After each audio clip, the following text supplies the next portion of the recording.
समय समय पर एक दूसरे की समझ लो, मान लो। संतुष्टो भार्या भर्ता भर्ता भार्या तथैव च यस्मिन्नेव कुले नित्यम कल्याणम तत्र वै ध्रुवम। कभी आप समझ जाओ और कभी आप समझ जाओ। ये बड़े छोटे का गृहस्थ में या पति पत्नी के रिश्ते में भाव नहीं चलता कि मैं बड़ा हूं या मैं बड़ी हूं, ये भाव नहीं चलता। जहां चलेगा वहां दिक्कत होगी। यहाँ समानता का भाव चलता है। जैसे गाड़ी एक है पर गाड़ी के दो पहिए अलग अलग हैं, पर पहिए अलग अलग दिख रहे हैं, पर पहिए छोटे बड़े होंगे तो गाड़ी ठीक से चलेगी। पहिए एक ही जैसे चाहिए तभी गाड़ी ठीक से चलेगी। तो गृहस्थ रूपी गाड़ी के लिए पति पत्नी दो पहिए ही है और उन दोनों को एक समान, एक विचारधारा वाला बनना ही पड़ेगा। और यदि परिवार में तो छोटा बड़ा चलता नहीं, फिर भी तुम्हें लगता है कि तुम बड़े हो या तुम बड़े हो, तो ये मान लो कि जैसे लोटा होता है वो छोटा होता है, घड़ा बड़ा होता है, पर लोटे में घड़े से यदि पानी डालना है तो थोड़ा सा घड़े को भी झुकना होता है और थोड़ा सा लोटे को भी झुकना होता है। थोड़ा थोड़ा रिश्तों में झुकाव होना ही चाहिए। अकड़ रिश्तों को खत्म कर देती है, समाप्त कर देती है। आज गृहस्थ में आप देख रहे हो, ये तलाक कभी सुना ही नहीं था, होता ही नहीं था, क्योंकि तलाक जो है उर्दू का शब्द है और डिवोर्स जो है अंग्रेजी का शब्द है। लेकिन हमारी संस्कृति में ऐसे शब्द की कहीं गुंजाइश ही नहीं है।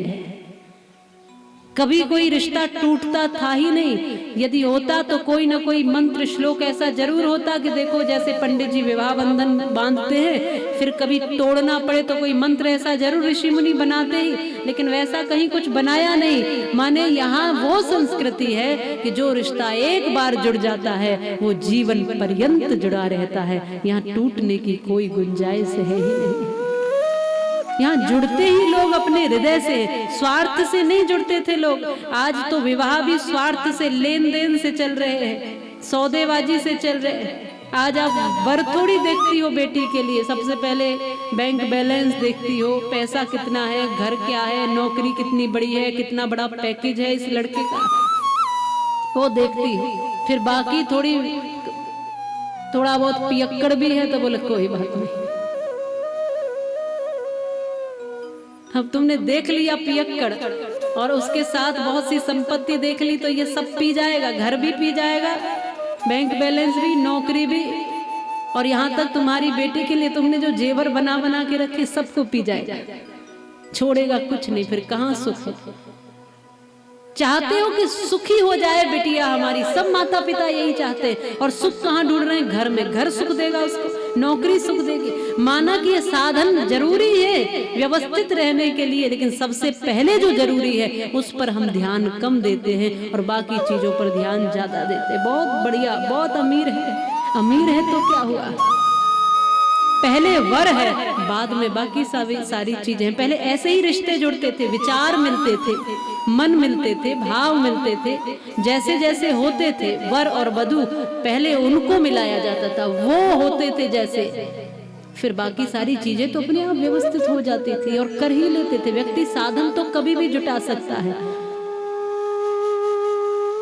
पर आज हम नोटों की गड्डियों पर बिक जाते हैं, लोहे ईंट पत्थर और तमाम कागज के टुकड़ों पर लुट जाते हैं। रिश्तों की महत्वता कम हो गई, सब खोखला सा और खत्म सा हो गया। यहाँ कथा थोड़ा समझा रही है, कुछ कहना चाह रही है। कई बार आप कहते हो, माताएं कहती हैं कि देखो पति को वश में करना है, पूछती हैं कोई मंत्र है ऐसा, मंत्र दे दो। आपके पास तो जरूर कोई ऐसा मंत्र होगा कि पति वश में हो जाए। और पति वश में एक बार को नहीं भी हो, पर सास तो जरूर वश में हो जानी चाहिए। सासू माँ ने बड़ा तंग किया है, और यही नहीं, आप भी आते हैं कि पत्नी को वश में करना है, वश में करना चाहते। कोई मंत्र है कोई ऐसा? खुद को नहीं देखते हैं, अपने आप को नहीं देखते हैं कि हम हैं कैसे, हमारा मन हमारे बस में हुआ नहीं, हमारी इंद्रियां हमारे वश में हुई नहीं, हमारी बुरी आदतों से हम छूटे नहीं, हमारा कुछ भी हमने वश में किया नहीं और दूसरे को वश में करने चलते। सारी दुनिया को वश में तू करने चला, एक गागर में सागर को भरने चला। सारी दुनिया भला तू जीतेगा क्या, तेरा मन ही पथिक तुझे जीत गया। नहीं तुझसे मनाया तेरा मीत गया, तेरा जीवन सारा बीत गया। मैं हाथ खड़ा करवाती हूँ कि किस किस को वश में करना है। अपनी पत्नी को तो 80 साल के बुजुर्ग हाथ खड़ा कर देते कि जी हमको करना है। अब किस लिए वश में करना चाहते हो, अब चाहते क्या हो, अब बचा क्या है। ये हड्डियों को वश में कर भी लोगे तो बचेगा क्या। क्योंकि पूरे जीवन लालसा रही है यही मन में कि बस बस में हो जाए। अपने अपने तरफ से हम कोशिश नहीं करते और दोषारोपण दूसरे पर हमेशा मानते हैं। एक व्यक्ति बिल्कुल मुंह लटकाए रोज बैठता था कथा में मेरे सामने। ऐसा मैं कहती थी कि मैंने बुलाया उसको, बोला कि भाई तुम हंसते नहीं हो क्या। पत्नी को लेकर आया, वो कहता है कि ये हंसने देगी तब तो हंसूंगा, हंसने ही नहीं देती है। क्यों? और वो बेचारी आराम से हंस रही। तो ये हंस रही है, तुम्हें हंसने में कोई टैक्स लगता है? ये कर लेती है कि जितनी बार हंसोगे टैक्स देना पड़ेगा। आदतें बना ली है रोने की हमने, स्वभाव बना लिए हैं हमने, अपने ही उलझनों में हम उलझे हैं, अपने ही रिश्ते अपने आप खराब किए हैं, अपना घर अपने आप फूंक रहे हैं, अपने रिश्ते अपने आप बर्बाद कर रहे हैं। अपनी बुरी आदतों के चलते चलते सारे रिश्तों को हम समाप्त कर रहे हैं। ये बात ध्यान रखिए। अपने स्वभाव के कारण हम लोगों को खुद से दूर कर रहे हैं। कौवा और कोयल दोनों ही काले होते हैं, दोनों के रंग काले हैं, लेकिन दोनों में अंतर है कि नहीं है। जब कौवा बोलता है तो आप उसको भगाना चाहते हो और कोयल बोलती है तो उसको सुनना चाहते हो। अंतर क्या है? कौवा किसका धन हरे और कोयल किसको दे देती है। मीठे मीठे वचन सुनाकर सबको अपना कर लेती है। ये कांव कांव करता हुआ भाग रहा है कि यहाँ लोग अच्छे नहीं हैं, कंकड़ पत्थर मारते हैं। फिर कौवे ने एक जगह से दूसरी जगह देखी तो वहां भी लोगों ने पत्थर ही मारे, कंकड़ ही मारे। तीसरी जगह गया, वहां भी कंकड़ पत्थर मिले। सारी जगह बदल के देख ली। कोयल ने पूछा क्यों भाग रहे हो? कहा कि इस दुनिया में लोग अच्छे नहीं है, कंकड़ पत्थर मारते हैं। कोयल ने कहा कि भैया एक बात बताना, क्या तुमने कांव कांव करनी बंद कर दी? इसने कहा कि नहीं, वो तो नहीं की, क्योंकि वो तो मेरा स्वभाव है, वो कैसे करूंगा। तब कोयल ने समझाया कि देखो, जगह बदलने से कुछ नहीं होगा, स्वभाव बदलने से ही कुछ बदलेगा।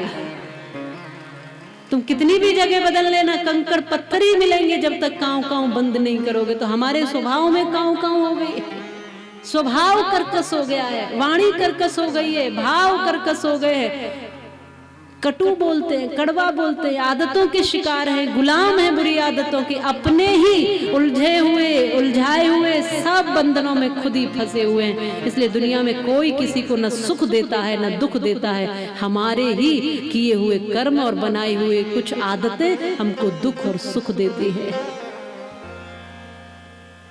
हमको किसी ने नहीं कहा कि तुम रो या हंसो, तुम्हारी मर्जी है, तुम रो सकते हो, हंस सकते हो, तुम्हारी जिंदगी है। इसलिए रिश्तों को थोड़ा समझिए, परिवार को थोड़ा समझिए, गृहस्थ को थोड़ा समझिए, जानिए रिश्तों की कीमत क्या है। हमारे पास जब तक जो चीज नहीं होती है तब तक उसके लिए भागते हैं, जब मिल जाती है तब उसकी कीमत समाप्त हो जाती है। यही होता है, जो मिल गया वो मिट्टी है और जो नहीं मिला वो सोना है। हमारी कुछ आदतें ही वैसी है। आओ ऐसा कुछ बनते हैं, जिन रिश्तों को एक बार जोड़ते हैं जीवन पर्यंत जोड़ने का प्रयास करें, जुड़े रहने का प्रयास करें। कभी थोड़ा आप झुक जाओ माताओं, कभी थोड़ा आप झुक जाओ। अगर अकड़ते रहे इस कारण से कि मैं पुरुष हूँ, मैं पुरुष प्रधान हूँ, और फिर परिवार ही बिगड़ जाए, परिवार ही हमारा बिखर जाए, तो ऐसी अकड़ किस काम की है। यदि आप भी अपने आप को भगवती, दुर्गा, काली, चंडिका बनाती रही और सोचती रही कि हम भी तो देवी है और परिवार टूट जाए तो क्या फायदा है। तो दोनों को ही एक दूसरे का सहयोग करके यहाँ इस समाज को, धर्म को, राष्ट्र को, परिवार को, संतति संतानों को और संस्कारों को और सनातन को मजबूत करना पड़ेगा। सब मिलकर के एक दूसरे के रिश्तों को, भावनाओं को समझेंगे।